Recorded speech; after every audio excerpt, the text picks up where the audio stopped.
Welcome, 92 subscribers, and all of you 96.7% that don't subscribe, but still seem to be coming back for some more.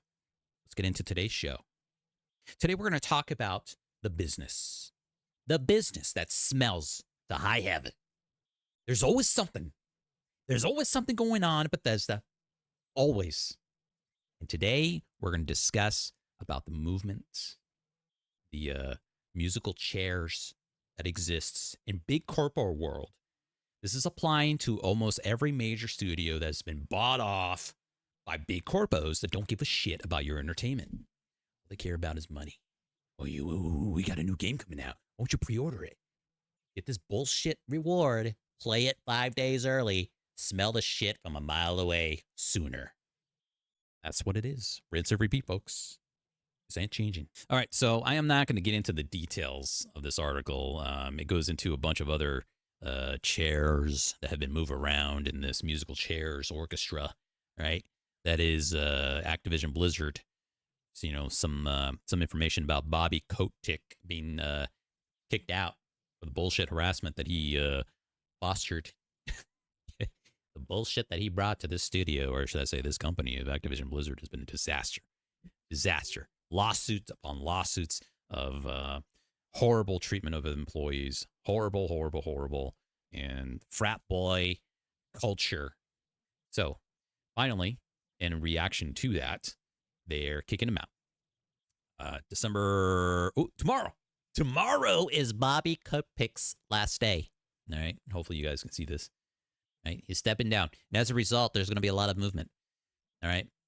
But the main part here that we're all here to hear is about this person named Jill. Where is she? Where is she? Oh, boy. Here it is. A memo from Matt Booty announced some of the changes taking place at ZeniMax and Bethesda, including that Jill Braff has been named the new head of those studios. Braff worked on the integration team when ZeniMax and Bethesda joined Xbox back in 2021. The integration team. And now she will lead the studio's development team. Okay. She's not a developer. No, she's never developed shit. She's worked on integration between two teams. Let's bring you into this mega corpo, all you developers, and let me see how much money you made last year at the previous corpo. Oh, not too good. All right, we're going to focus this a little bit more with monetization, you know, to bring in all that annoying shit the players don't ever want. But we want the money. We want the money, and we want a new game. Okay? Integration. That's my experience. All right. Let's go back, though, because I believe, if I'm not mistaken, the present to previous head of studio has been Matt Booty. Now, I don't know if Matt Booty's actually leaving. You can read this whole damn article yourself. I didn't read the whole damn thing. All right. All right, let's go back over here. So there he is. Matt Booty, head of Xbox Game Studios at Microsoft. We're going to compare work experience, right? I'm not saying that he's an angel, okay? Because a lot of stuff has happened under his belt. But we're going to see how things are getting worse and how the ride keeps going downhill for you. In 1992 to 1995, he was a sound department manager at Williams Electronics Games. Williams Electronics Games. He became the game designer and a programmer in 1995. 3 years later, he worked on games like War Gods, Hyperdrive, Kart Fury, programmed systems for several arcade games. There it is. Then he became the studio head for Chicago Studio. He was a studio head during the time that PsyOps, NBA Ballers, and Mortal Kombat 5 were being shipped. Right? That was for Midway Games, both of those positions. Midway Games, one of the original publishers of the classics. All right, so then here we go. Continue on with Midway Games. Bumped up, right? Got promoted to senior VP. So how many years did he spend, developing? About 8. Right? When you're a studio head, you're still overseeing development. So let's just throw that on development, right? 8 years. That's good, right? Better than nothing. So, Senior VP of Worldwide Studios for Product Development. He reported to the CEO. This is still under Midway Games. All right. Responsible for 6 studios worldwide. Holy shit. Holy shit. That's pretty impressive, right? And then he became the president and CEO of Midway Games. Wow. Amazing. And what's this? He's like, I want to go bigger. I want to go bigger. We all have this amazing thing that happens in our lifetime. Once in a lifetime chance. All right. So this was in 2010. He sought the opportunity to be general manager at Redmond Game Studios and Platforms under Microsoft. He created an exciting first-party games and entertainment for Windows Phone 7, Xbox Live Arcade, and Windows 8. Awesome. And then he became the corporate vice president of Microsoft Studios Xbox. All right? He had the privilege, key word, privilege, right? That's somebody who is humble by the goodness and the graces, by the goodness and graces of the higher ups. Privileged to be working with Mojang. Oh my goodness, the makers of Minecraft. All things Minecraft, of course. So that was for 2 years. Then became the head of Xbox Game Studios in 2018 until present day. Now, I don't know if he's leaving, right? Because this is no longer him, if I'm not mistaken. Or no, this is different. Xbox Game Studios is different, I believe. We're going to check in a second. And then it continues on. Great to be working with leaders and teams in Microsoft Studios. All of these franchises and more. Holy crap, dude. Holy crap. Now let's shift gears a little bit. Let's downshift. All right, no, we got to slow it down here. We're going to slow it down and take a step back. Slow it down and take a step back here. All right. Or Jill. All right, Jill has an amazing years of experience working in big corpo. Right, starting off as an account executive. Right, fun with toys and games focused on Hasbro, Milton Bradley, Kenner Brands. Traditional games, not video games, traditional games. Action figures. In 1994, right, 4 years later, she became a consumer research manager. She managed user testing. Right, that's when they invite consumers, people who love Mattel, or sorry, who is this? She worked for Hasbro, Milton Bradley, and Kenner. People who are fans of those companies. Hey, come on over, kids, 8 to 18, and your parents as well, and try out these other toys. This is under Nintendo. Sorry, not toys, Nintendo. All right, video games, I guess. Doing research projects for first and third parties. Research projects at game development. Sega, 1995, director of marketing. Nothing to do with game development, okay? They're promoting your games. They'll promote the shit out of your games to bring in customers to buy your games. That's what marketing does, okay? Not saying they don't ever work with developers. No, they will, okay? But it's still not game development, all right? 1998, she's like, see ya, Sega. I'm now at the Learning Company. Okay. Management team at PC Software Company acquired by TLC, who was then acquired by Mattel a week later. Grew market share in Family Tree Software, resulting in acquisition.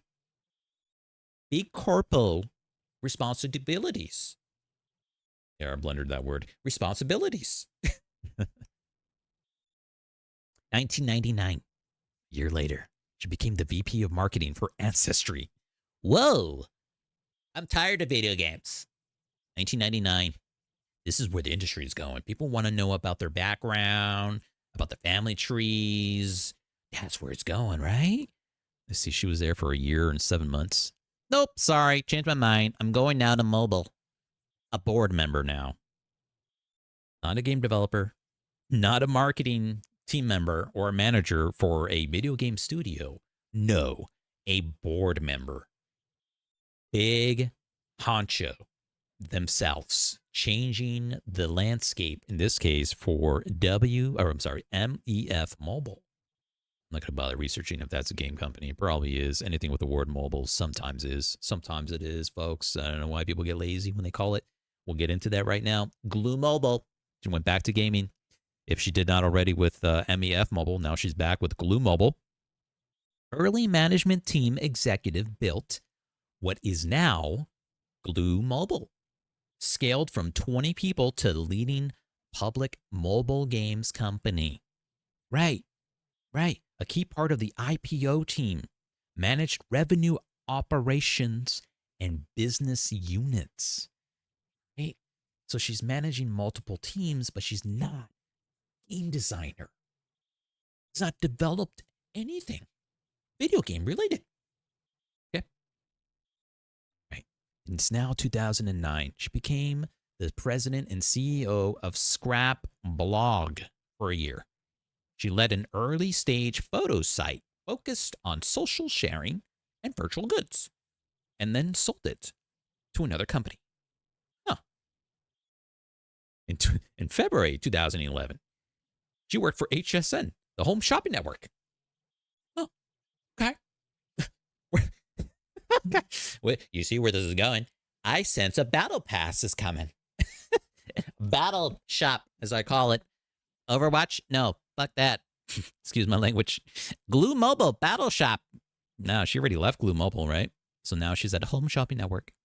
E-commerce business. Created frictionless shopping experience in a new platform, resulting in 300 million mobile business.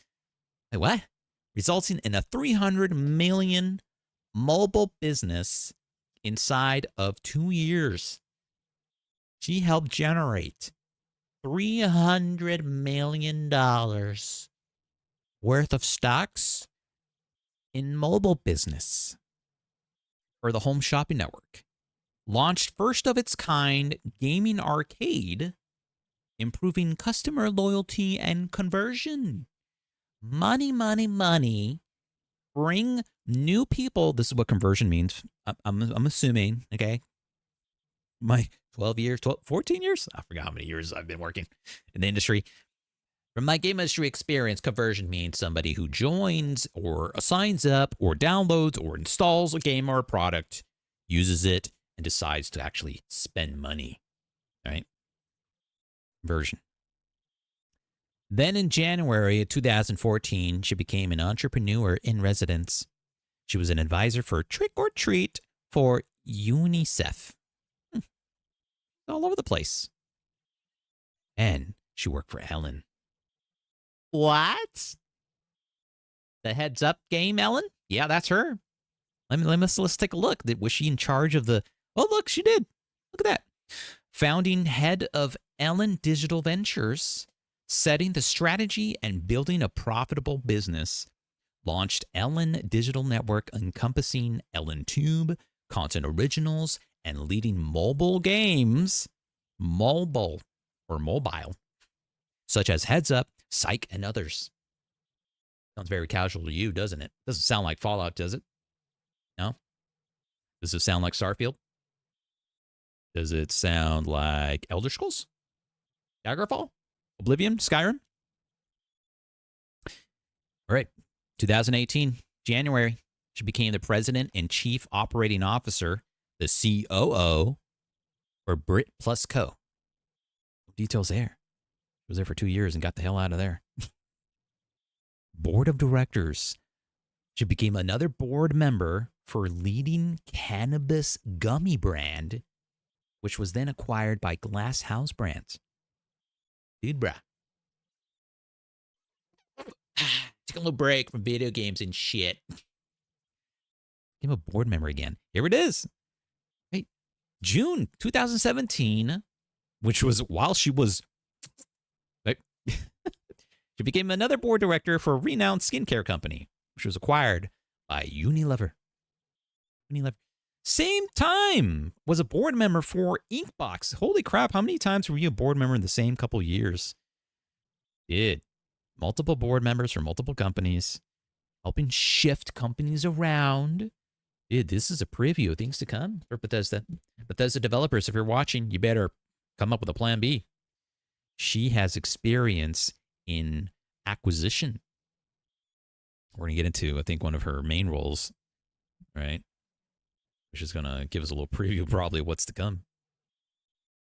DP Hugh, a board member. Hoopley, a board member. Oh, no, sorry, a member board of directors. Same shit, I think. 2020, June 2020, General Manager, Integrations, Xbox Game Studios. That's when she decided to come back. All right, took a long break from games in general. I think Glue Mobile was last, right? No, sorry, Ellen's game, all right? The heads up game, the trivial game, that counts, all right? It was 2014. Comes back 6 years later. No, I think she actually did do something else somewhere in here. I think that's no, actually, it was just nothing but board member. So she definitely was, building up the experience to work for Microsoft. She became the deal lead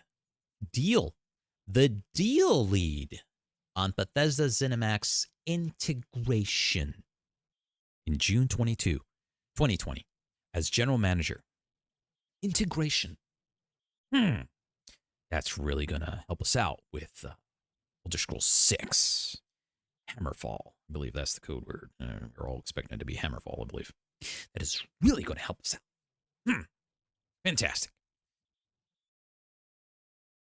A year later, she became responsible for casual games. Casual games under Xbox Game Studios. She led on ZeniMax, and this is Activision Blizzard King integrations. And it's important that we discuss a little bit about this King company. If you guys don't know, King, I believe, is a mobile game studio. People who make mobile games like Candy Crush. They eventually merged with Activision, if you don't know. And when that happened, they brought their monetization experts over to Overwatch and also Call of Duty, all right, on mobile. And I think that's when around that time, I believe, they had Tencent come on by, and be like, hey, let's just be in charge of Call of Duty because we have total experience in this up to par shit. No, we don't. We have up to par experience with Battle Shop, all right, otherwise known as Battle Pass, and they changed it. Call of Duty Mobile. I mean, there's two versions of it, and one of them is the one from Tencent, and it is heavily monetized. When you play it, it looks like a JRPG, Japanese RPG role-playing game that just feels a lot like just monetization. Give me your money. You want to look pretty in this game? Give me your money. Give me your money. All right? That comes first. Money, money, money this month. Money, money, money next month.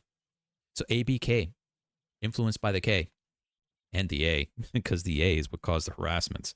The B was all developers until the merge came, and a lot of their visions and plans for Overwatch 2 were down the shitter. And then people were forced out, I think. And people like Jeff Kaplan, right? The head designer, the head lead designer for Overwatch, originally worked on World of Warcraft. He got forced out. You can see by his last words. Go look it up. He's pretty much saying, don't let people crush your vision, your dreams. Continue on with your plans to be the best that you can to do what you want. Don't let big corpos get in the way. He pretty much said that without saying that.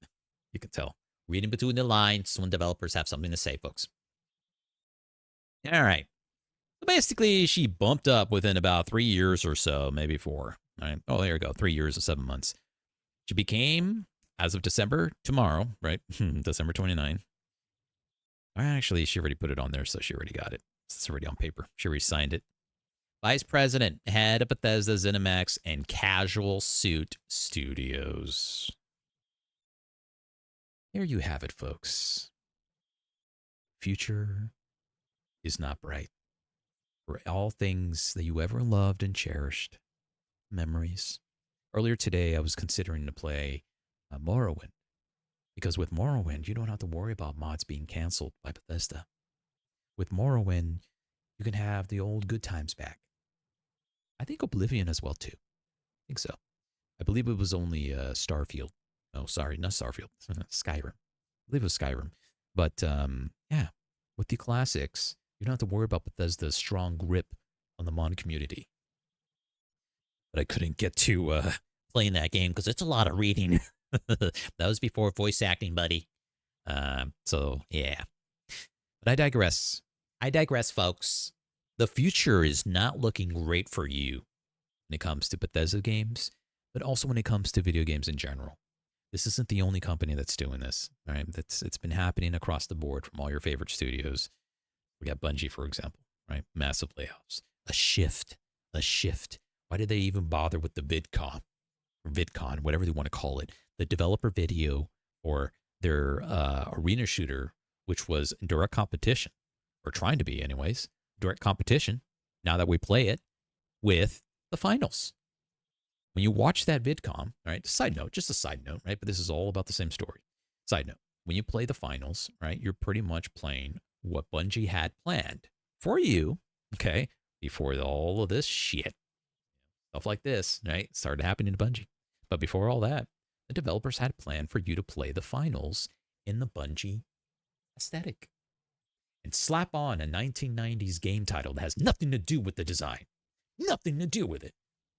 But we're trying to hit the vintage players. We're trying to hit all the people who played Marathon from the 90s. Yeah, you hear the buzzword. Yeah, come on over, Marathon players. Don't you want to play Marathon in 2024? Yeah, come on. And then when you watch the video of them explaining what this game is, they're explaining what finals is. The finals. They're explaining what the finals is. They're not explaining what Marathon is. They're explaining a reskin of the finals. You guys don't know. The finals is out right now. Go download it. It's free. It's on Steam. It plays like an arena shooter, basically. You're running around an arena, but literally it's an arena. The game is designed in you know, the plot takes place in a virtual arena like Ready Player One, competing against other teams of 3. Bungie came out with their idea of something similar. They say the environment changes. One team can change the map. How do you change a map in the finals? That is super fun, and you don't see other games do. Destroy your environment. You destroy the environment. You break the floor from which the objective stands, and that objective is now in the basement or on the first floor. Bust down walls, create cover. Amazing shit by X-Dice employees that said, screw this corpo shit. We're starting our own studio. Back to day one, 1990s again. It's software days. The glory days of awesome game development. We don't get that, right? Ex-developers from these big old corpo companies have to form their own studios to release themselves from the clutches of investors and their bullshit. But unfortunately, the world revolves around money. They need investors themselves, but they need investors who are allowing them to develop freely, not to be confined and restricted by time because things have to get released on certain said consoles, right? But of course, everything comes at a cost. They need money. So games, you know, are free to bring you in, like the finals, but they need money. So what did they do? They copied some things. In this case, we're talking about the finals here. They copied things like Blizzard's Blizzard's Battle Pass. Like the UI and everything was strictly just stolen from Overwatch. To me, that was a letdown. I was like, X-Dice, come on. Why? I get it. You need a battle pass to make money, but why did you copy them? Literally, it looks identical. Let's just put the menu system on the other side, right? Or this side. But I get it. You get over it. It doesn't feel like all roads point to the battle pass as Overwatch 2. But holy crap, you know, that's how they're going to make their money. And they took some of my money. I said, you know what? I'll buy the battle pass. This game is fun. I'm coming back and having fun. The gameplay loop is the video that I made a while ago, right? The gameplay loop is good. Now, yes, it's going to get stagnant pretty soon because nobody wants to just play that. You know, they need more modes, sure. But right off the bat, folks, a polished game through and through. You get what you pay for, I guess, right? You didn't pay for anything, but you get the experience that you expect out of developers that are not restrained, not constrained, and are not butting heads that we know of. But big corpos like this, the big one right here, big guy, right? Effing things up. And it's not just them, it's people that also invest in them, right? The big board, right? So, as I was saying earlier, Jill Braff has a lot of experience about being a board member, as opposed to Matt Booty. I always get a little chuckle saying his last name, right? As opposed to Matt Booty, majority of his experience is working in games, developing or overseeing developers. Okay? Like, bless his soul. Starfield, piece of shit. All right? Under his ruling. But holy shit, are we now into a world of shit more than worse than we ever have been before? And we already started to see this start, right? Not at the beginning of Matt Booty, his direction, right? When did that start? He joined Microsoft right here, 2010. Well, some could argue, right? Things started to change around that time, right? When the whole DLC came out, right? Well, you know, the industry's got to make some money off of you console gamers. That's where I'm calling you out. I used to be a console gamer too. They got to make money, right? That's where DLCs, downloadable content, came out. And that's where the bullshit started happening, to be honest. Like, what is this? Why don't you just make a whole new game, version 2.0? No. Don't you want new maps? Don't you want new skin packs? It's a downloadable content. And it's not free. Like $10. $10. Yeah, you can afford $10.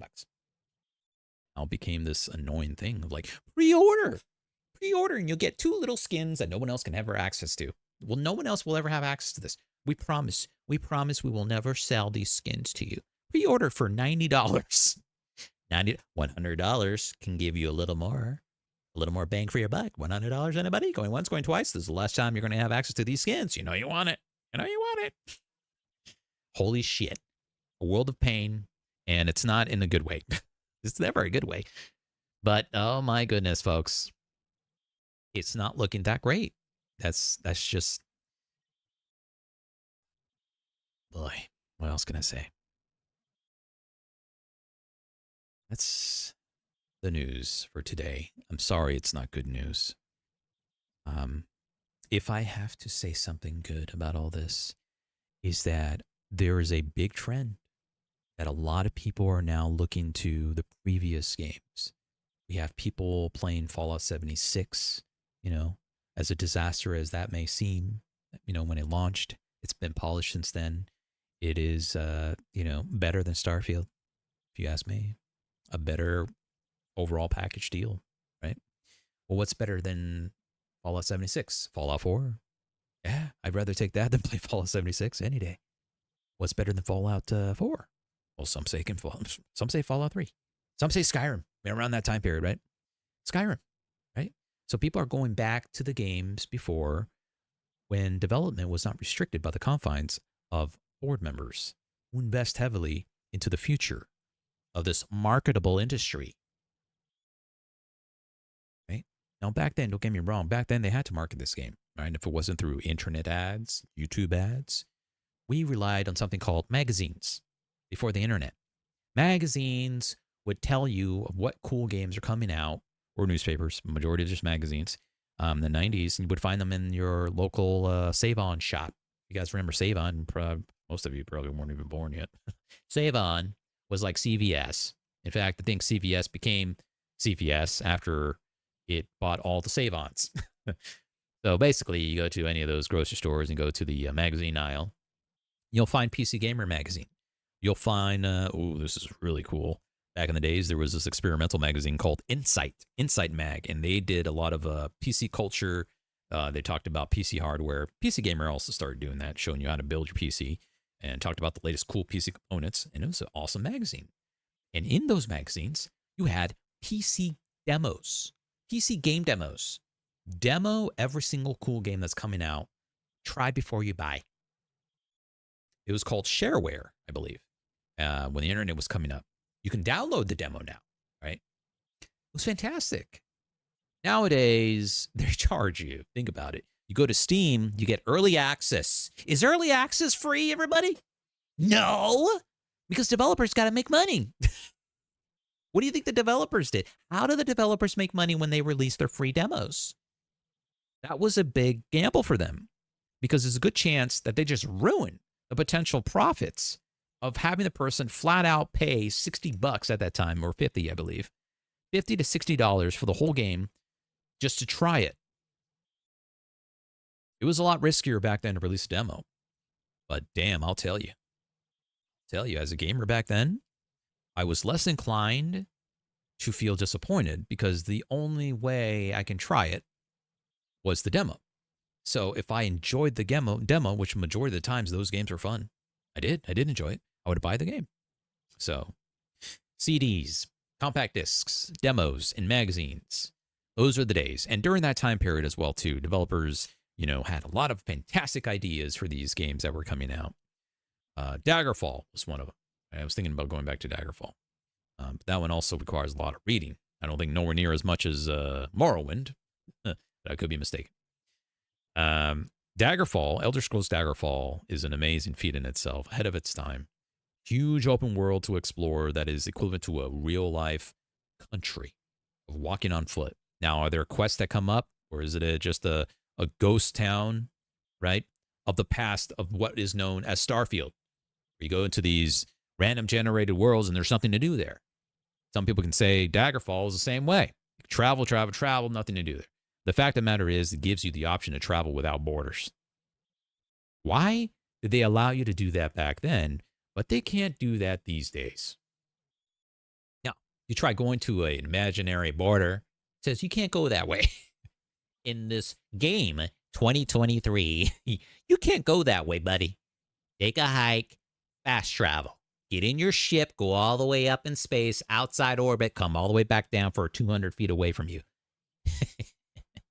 DLCs, some people speculate, will the DLCs have, like a moon rover? Maybe. They might. But do you give a damn now at this point? No, I don't. The core of the game sucks. Yes. Anyways, I think that's going to wrap it up, folks, for today's stream on the news.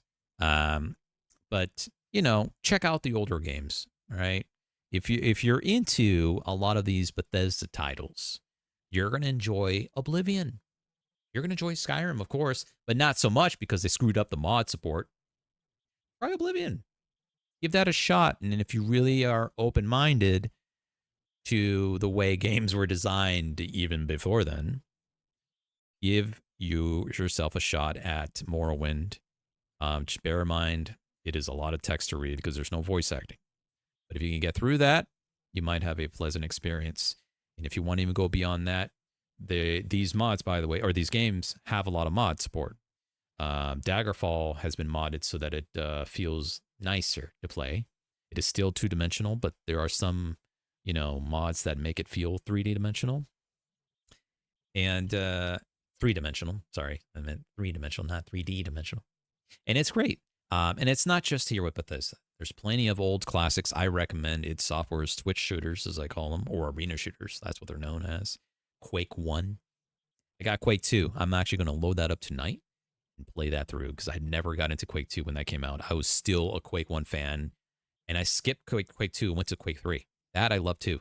But Quake 2 was so different from the gothic Quake 1, and I was just having a blast with mods for Quake 1. What did they have? Team Fortress. The original Team Fortress was a modification of Quake 1. And imagine the original Team Fortress, not this BS Team Fortress 2. I know it's a game mode. I know people like it. It's BS to me. That's not Team Fortress Classic from Valve, or not from Valve, from the mod community, which then Valve, I think, bought over. But it's not the same for me. It's just not the same. It's like, no, dude, all these classes had abilities that they just got rid of, and now it's all cartoony and shit. What the hell, Valve? We're supposed to get Team Fortress Brotherhood at Arms, or Brother at Arms, or something like that, which was like a military version of Team Fortress Classic, and I was all gung-ho for that. A lot of us were. And then Valve's like, no, change it up. We're doing cartoony. We hear something called Fortnite's coming out, and we think the new generation wants cartoony bullshit. Let's do cartoony goofball, and let's remove the majority of the bulk that was fun in Team Fortress Classic and do a cartoony Overwatch approach. Bullshit. That's what I say to that. Because if you imagine, if you will, if they never did that, whole decision, or the whole redesign of what Team Fortress was since the beginning in Quake 1. They never changed it. You know how much fun that would be today? You know how much marketing opportunities and profits they could be making with so many iterations of that same core franchise? They could make it to a freaking franchise. They could have. It would have been still fun. It'd be rivaling Battlefield. The thing is, it's not a Battlefield game. You play Team Fortress, right? Even the new one, right? The new one that I don't like. It's confined. It's a small space, an arena style, I guess you can say, arena style shooter. But the maps were designed to feel like you have a base. One base against another base. And I believe, depending on some maps, if I'm not mistaken, is it really just red versus blue? I don't remember. I swear there was like a mod or something that allowed you to play against even 2 more teams, 4 teams pitted at once. Holy crap, dudes. Capture the flag. They upped their game with the system of capture the flag mode. You go into another team's base heavily defended by the engineers. Holy shit, what does that sound like? Hello, I'm an engineer. I'm all about repairing mechanical shit, repairing your armor. I can repair your armor. Come over here. Let me whack it a good time. Some games as an engineer, like PlanetSide, allows you to drop ammunition. Pretty awesome. You don't have to go back to the spawn room to get your ammo. I'm an engineer. I drop an ammo right here. You get shit like that. You know, it's small little tease of how the good old days were with that. So they fucked it up, in my opinion. I don't like this whole thing. You know, we're going to make it cartoony, make it accessible to new players. What do they know about the past? They just barely got born. They just got born today. I am today years old. What is Team Fortress? Oh, there it is. It's a cartoon. Yeah. Missed out. They missed out on the glory days, the Team Fortress Classic, and even better than that, in my opinion, Team Fortress, the original for Quake 1. It was a blast. It was a blast. Can we get back to that, please? Valve. God damn it. That's not going to happen. That's not going to happen. Fallout 3, not going to happen. Calling it. We're calling it out. It's never going to happen. But if you want a game that really gives you a complete package, however you want it, right? Play Minecraft. Look at all the mods. I know it gets a little too overwhelming. You can easily Google this shit. People say Google. No, not Google. Sorry. Well, you could Google it. I say YouTube it. And Thaumcraft from me has a special heart. A special space in my heart. Thaumcraft is a magic mod. But the holy crap, dude. I haven't seen any game, any shooter games that do anything as near as what Thaumcraft does. And the fact that it's in the platform that is in the Minecraft platform, it works perfectly. It was designed with that in mind.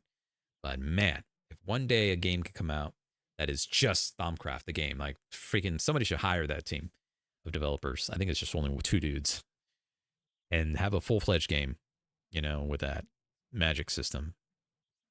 Freaking Bethesda should hire them. This Elder Scrolls 6 should take a page out of Thaumcraft, to be honest. That's the only way to save it. If they're not going to do something groundbreaking that's innovative, that in one of my videos on YouTube, there's no innovation with Starfield.